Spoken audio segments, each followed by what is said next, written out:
Imagine a single destroyer, a ship built to escort convoys and protect aircraft carriers, suddenly turning its guns on the most powerful fleet Japan had ever assembled. No orders to attack. No backup on the way.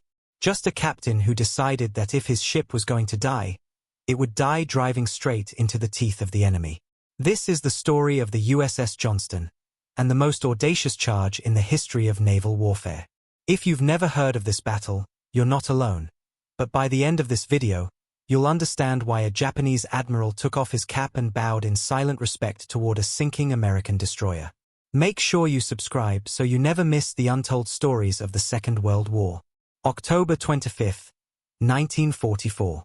The waters east of Samar, in the Philippine Sea. Dawn had barely broken when the lookouts aboard the USS Johnston spotted something on the horizon that made their blood run cold. Masts. Dozens of them. Then superstructures. Then the unmistakable silhouettes of battleships. Enormous, angular, bristling with the largest naval guns ever put to sea. The force bearing down on them was Center Force, the core of the Imperial Japanese Navy's last great gamble. It was led by the super battleship Yamato, at 72,000 tons fully loaded, the heaviest and most powerfully armed battleship ever constructed, carrying 9 18-inch guns capable of hurling a shell weighing more than a ton over 25 miles. Behind her came 3 more battleships, 6 heavy cruisers, 2 light cruisers, and 11 destroyers.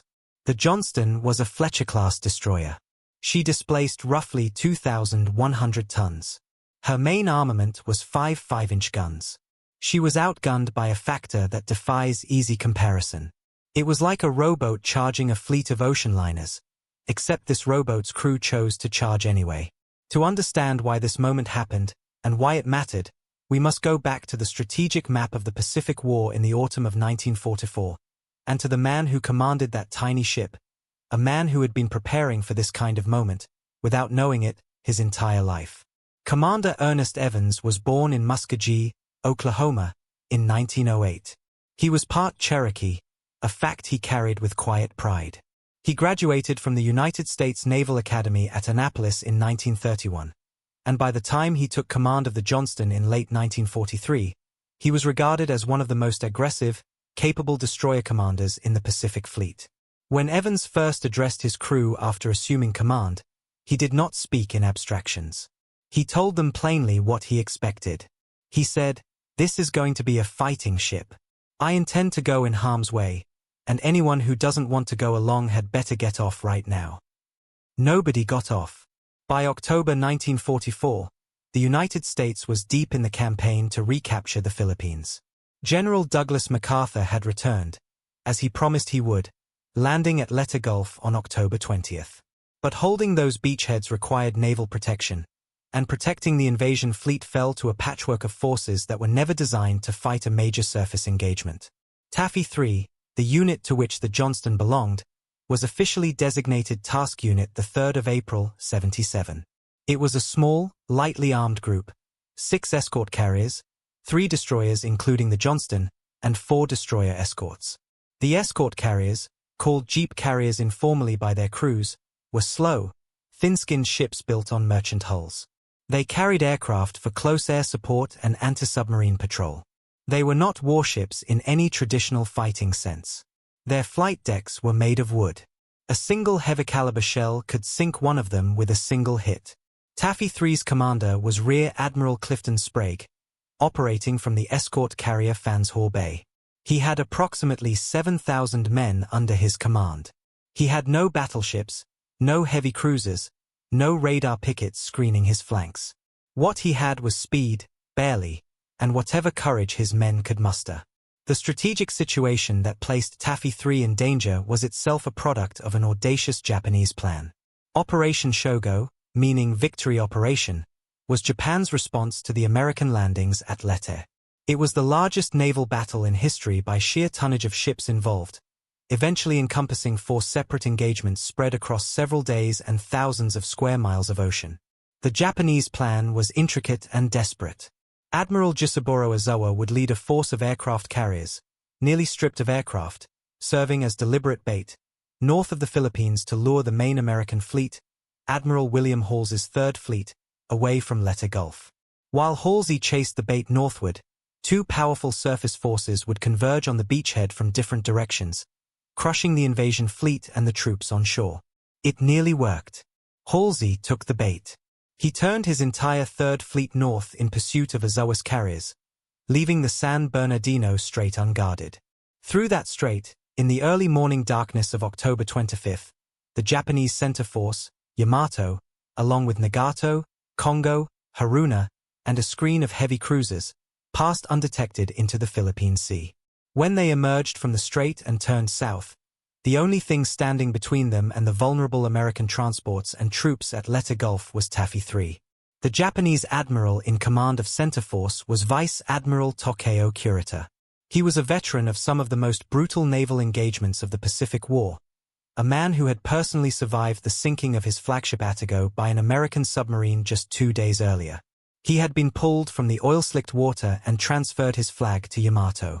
He was exhausted, operating under command from Tokyo that demanded results at almost any cost, and he was now sailing toward what he believed was a force of fleet carriers and heavy cruisers.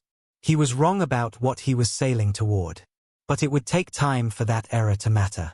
At 6:45 in the morning, the Johnston's radar operator reported contacts. At 6:58, the first Japanese shells began falling around Taffy 3. The distinctive colored splashes, Japanese ships used dye-marked shells to distinguish their fall of shot from other ships firing simultaneously, erupted around the escort carriers in pink, purple, and yellow columns. Admiral Sprague immediately ordered his ships to make smoke and run southeast into the rain squalls that dotted the horizon. He called desperately for air support from any American forces within range. But the closest heavy ships were hundreds of miles away, and for the next several hours, Taffy 3 would fight alone. Commander Ernest Evans did not wait for orders. Without being directed to do so, he pushed the Johnston's throttles to maximum speed, 35 knots, and turned her bow directly toward the Japanese fleet. He ordered his crew to battle stations. He ordered his 5-inch guns to open fire. And he ordered a torpedo attack on the lead Japanese heavy cruiser, the Kumano. His executive officer, Lieutenant Commander Robert Hagan, later recalled that Evans announced his intentions over the ship's intercom with characteristic bluntness. Attention. This is the captain. A large Japanese fleet has been contacted. They outrange and outgun us. Our mission is to protect the carriers. We will attack before they can kill them. The Johnston covered the distance to the Japanese line at flank speed, firing continuously with her 5-inch guns. Weapons completely outclassed by what she was shooting at, but that at least demanded Japanese attention. At roughly 9,000 yards from the heavy cruiser Kumano, Evans ordered his 10 torpedoes fired in a single spread. 3 of them struck Kumano. The heavy cruiser's bow was blown off. She fell out of formation and played no further significant role in the battle. For a moment, the Johnston turned back toward the carriers, laying smoke. She had done what seemed barely possible. Damaged a vessel 40 times her displacement with weapons that had no right to be in the same ocean as the Yamato. Then the shells found her. 3 14-inch rounds, fired from a battleship, struck the Johnston within seconds of each other. They destroyed the engine room, knocked out 3 of her 5 boilers, killed or wounded dozens of her crew, and blew off 2 of Commander Evans's fingers on his left hand. Evans kept the con. Moving at reduced speed now, smoking heavily, the Johnston continued to fire her surviving guns. The rain squalls gave intermittent cover. Occasionally the Japanese would lose her in the smoke and she would emerge in a different position, still shooting. What happened next, over the following 2 hours, was one of the most remarkable sustained actions in the history of the United States Navy. The 3 destroyers of Taffy 3, the Johnston, Hull, and Heermann, and the 4 destroyer escorts launched a series of coordinated and uncoordinated torpedo attacks and gun actions against ships that individually outweighed them by factors of 10 to 1 or more. They charged. They retreated behind smoke. They charged again. The destroyer Hull fired all of her torpedoes, all 14 of them, before being sunk. The Heermann maneuvered so aggressively that she nearly collided with the Hull in the confusion of smoke and spray. The escort carriers, meanwhile, launched every aircraft they had, sometimes armed with nothing more than depth charges and anti-submarine torpedoes, weapons designed to be dropped from low altitude against submarines, not fired against battleships. Pilots made dry runs over Japanese ships when they ran out of ordnance, simply to distract the gunners, to keep the enemy from concentrating their fire on the carriers below. The aircraft from Taffy 1 and Taffy 2, the other two escort carrier groups operating nearby, joined the attacks as well. Together, they harassed the Japanese fleet continuously, forcing ships to take evasive action, disrupting their formation, slowing their advance. And through all of it, the Johnston kept fighting. She had taken multiple additional hits by this point. Her bridge was damaged. Her radio was unreliable. Her speed was reduced to 17 knots. But Evans continued to direct her guns against any Japanese ship within range, prioritizing whatever vessel seemed most threatening to the carriers at any given moment. A survivor later recalled watching Evans conning the ship by shouting helm orders through a hatch in the pilot house floor to a sailor who relayed them to the helmsman, because the normal communications had been destroyed. He was standing in a storm of metal and fire, directing his crippled ship by voice.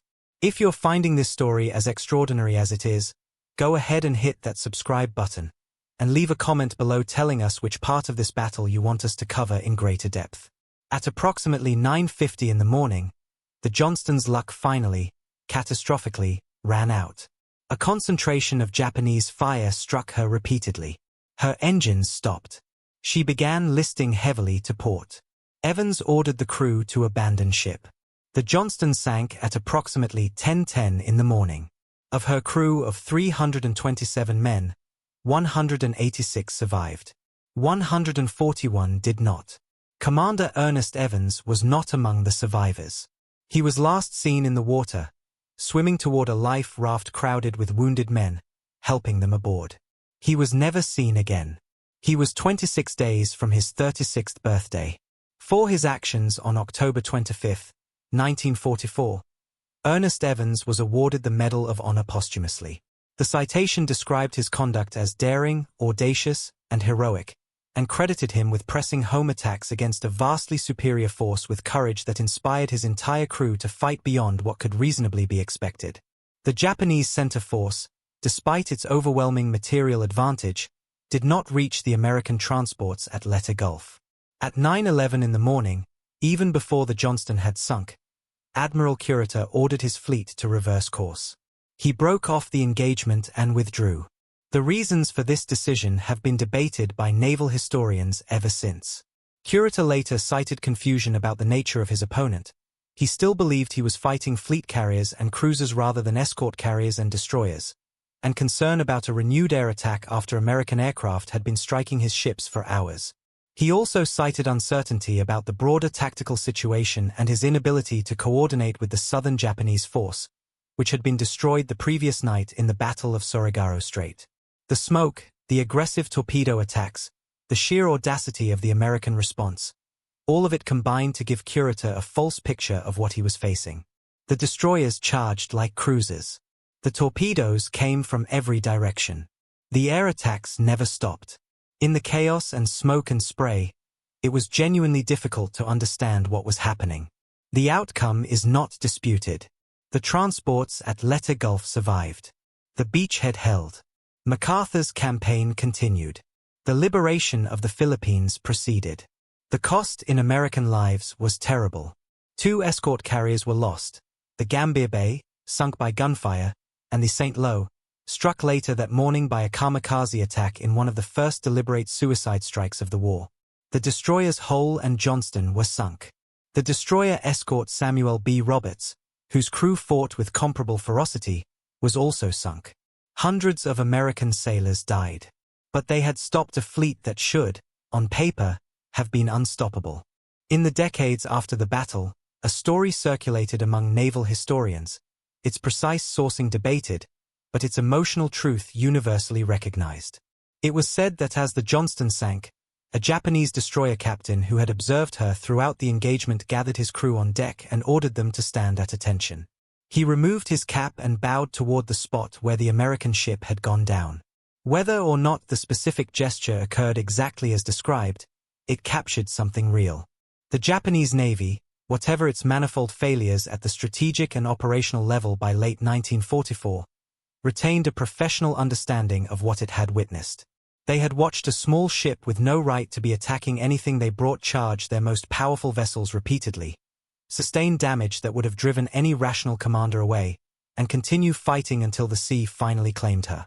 The Battle off Samar, the name given to this specific engagement within the broader Battle of Leyte Gulf, occupies a distinctive place in the annals of naval combat. It is studied at the Naval War College. It is cited in discussions of tactics, of leadership under impossible circumstances, of what happens when men choose to fight rather than to flee. The statistics of the engagement are stark. Taffy 3 faced a Japanese force with a combined displacement of roughly 250,000 tons. Taffy 3's surface ships, the destroyers and destroyer escorts, totaled perhaps 20,000 tons. The largest Japanese ships present carried guns nearly 4 times the caliber of the biggest weapons the Johnston could bring to bear. And yet the result was not the massacre the mathematics suggested. Part of the explanation lies in the inherent limitations of naval gunnery against fast-moving small targets. Destroyers at full speed, laying smoke, executing radical maneuvers, are genuinely difficult to hit consistently even with very large guns. The Americans exploited this. They never stopped moving. They turned toward the Japanese rather than away, which was counterintuitive, but which shortened the range and reduced the time Japanese gunners had to track and engage them. Part of the explanation lies in the torpedo threat. Japanese capital ships could not ignore torpedo attacks, even from small destroyers. A single torpedo hit on a battleship, while unlikely to sink it, could reduce its speed sufficiently to endanger it. Japanese captains were compelled to maneuver to avoid torpedo spreads, which disrupted their formation and slowed their advance. And part of the explanation lies in something less quantifiable: the cumulative effect of watching an enemy that would not stop. The Johnston was hit repeatedly and kept firing. The hull was reduced to one engine and kept firing. The Samuel B. Roberts charged a Japanese heavy cruiser to point-blank range and put multiple salvos into her hull before being overwhelmed. At some level, the sheer persistence of the American resistance created a psychological environment that made Kurita's decision to withdraw seem more reasonable than it should have been. When you are sailing the most powerful battleship ever built and the ships attacking you will not stop despite everything you throw at them, it becomes difficult to assess what you are actually facing. The Johnston was found in 2021 by the research vessel Petrel, at a depth of approximately 5,400 meters, more than 17,000 feet, east of Samar in the Philippine Sea. She lies at what is believed to be the deepest point at which a shipwreck has ever been found and positively identified.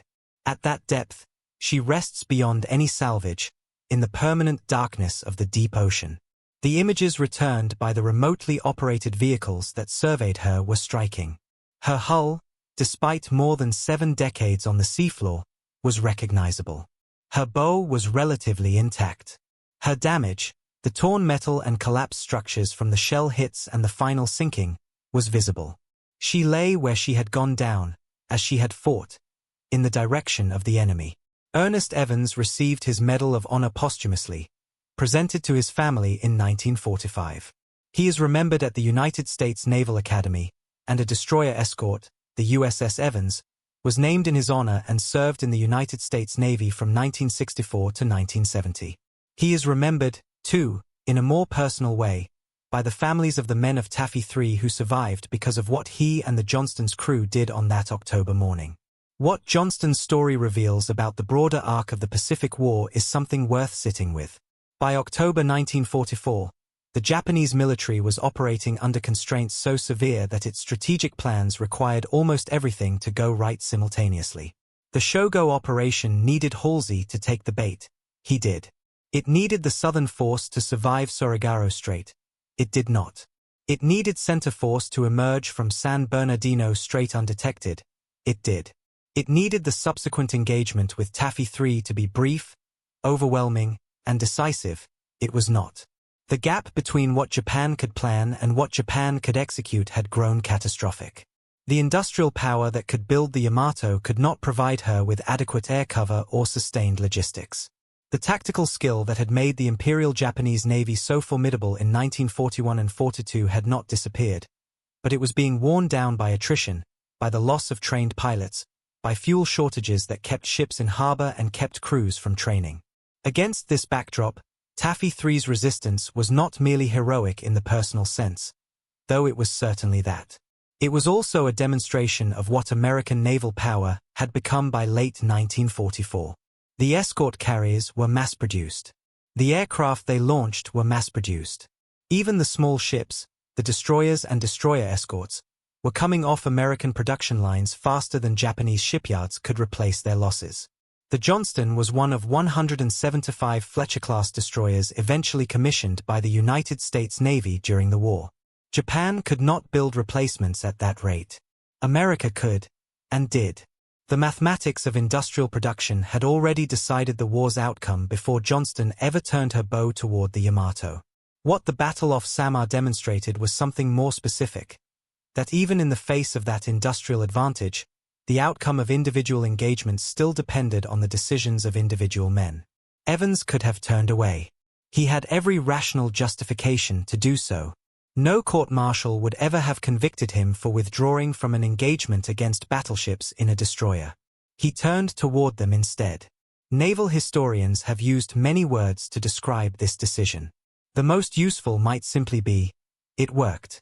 Not because the mathematics changed. Not because the Johnston could actually sink a battleship with 5-inch guns. But because the decision to charge rather than flee changed the tactical situation in ways that no amount of advanced planning could have predicted. It bought time. It disrupted formation. It caused confusion. It contributed to a decision by the Japanese commander that was, from Japan's strategic perspective, a catastrophic mistake. One destroyer. One captain with 2 fingers blown off, conning his ship through a hatch in the pilot house floor. History pivoted on that decision. The Battle of Samar is sometimes called the last stand. Though that framing is slightly misleading, Taffy 3 did not fall. What it was, more precisely, was a demonstration that the concept of overwhelming force has limits that are not always visible from the bridge of a battleship. The men in the small ships understood what they were sailing into. They attacked anyway. Commander Ernest Evans, in the waters east of Samar, with his ship dying beneath him and his crew fighting around him, represented something that the largest naval gun ever built could not quite overcome. The decision, freely made, to keep going. Johnston rests at the bottom of the Philippine Sea, in darkness and silence, 17,000 feet below the surface of an ocean that has moved on from everything that happened there in 1944. The men who sailed her, the men who died with her, the men who survived and carried the memory of that morning for the rest of their lives. They are almost all gone now too. But the story remains. And the question it asks is not a comfortable one. When the odds are impossible, when the mathematics say retreat, when every rational calculation points to survival over sacrifice, what do you do? Ernest Evans already answered that question. He turned the Johnston toward the enemy, pushed the throttles to flank speed, and never looked back. If this story moved you, please share it with someone who should know the name Ernest Evans, and subscribe, because the untold stories of the Second World War deserve to be told, and we are just getting started.